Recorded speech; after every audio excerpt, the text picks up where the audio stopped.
Industrial de Manlleu, a Osona, ha demostrat que aquesta població va deixant enrere la crisi amb 40.000 visitants.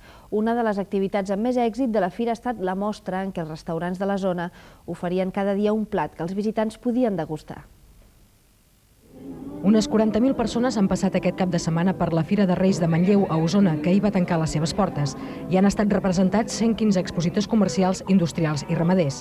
La fira va néixer com a mercat agrícola ramader fa més de 200 anys. A partir del 1978 va experimentar una revitalització. I si en els seus orígens la fira tenia com a objectiu les transaccions comercials, avui pretén donar a conèixer una vila que emergeix de la crisi econòmica gràcies a la indústria i a la ramaderia.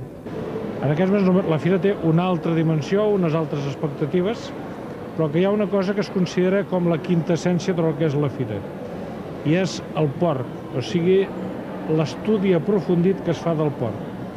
Una de les activitats més visitades de la fira ha estat la mostra gastronòmica.